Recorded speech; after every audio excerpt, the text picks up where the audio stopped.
docs, extensions, ayan sa baba, turn it in, draft coach, tapos yan. Kung first time po, meron pa kayo i-click dyan na I agree. Yun, may mga ganun. Since nagamit na to sa akin, wala nang nag-appear na I agree, blah blah blah. Kung meron man, basta mag-agree lang kayo, agree, ganun. Ayan na. Okay na siya. Pag lumabas yan, successful. No, na-install mo yung extension dito. Sample tayo. Kunyari, bukas ako sa Google Scholar ng article. Kakopy-paste ako Ayan. Kunyari, tungkol sa entrepreneurship.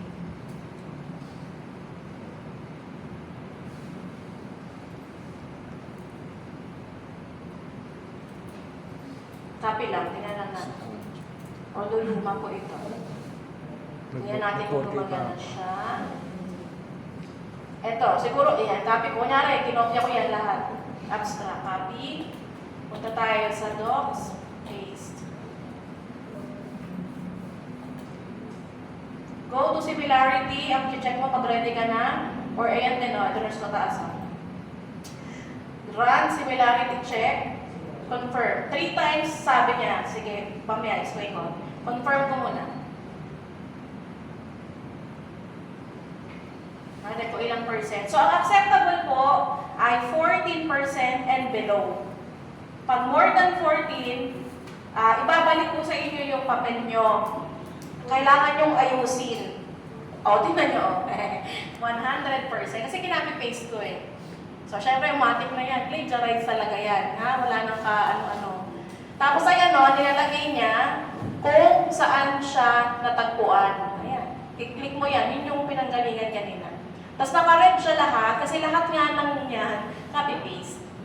Pag yung iba naka-yellow, yung iba wala. Basta lalabas yun dun sa Okay? Kaya siya nakalagay po 3 times lang pwede. Pwede mo kasi, kunyari yan, ay 100%, edit ka dyan. On the spot dito, mag-edit ka, run mo ulit. Second time. Tingnan mo kung bumaba. Tapos ay mataas pa rin, edit ka ulit, paraphrase and everything. Check mo ulit. Ganon. Yun yung sinasabing 3 times. Pag na-consume mo na yung 3 times, mag-open ka lang ng new document. Unlimited naman yan. New document ka na lang ulit. Extension ulit. Pero yung yung statements niya, 3 times lang pwede. Edit, check, edit, check. Pag nalalagpas na, open ka na lang ng bago. Ganon. Para kayo mismo, mag-check na muna kayo before submission. Huwag niyong isama ang references. As in yung body lamang ng inyong paper. Hindi kasama yung references kasi lahat yun, plagiarize lalabas. Okay? Meron po niya, naka-built-in yan sa LMS ninyo. Check namin yon para lahat ng submission is nag-run sa Turnitin. May bayad yan kayo. Nasa miscellaneous fees nyo yan. 200 yata.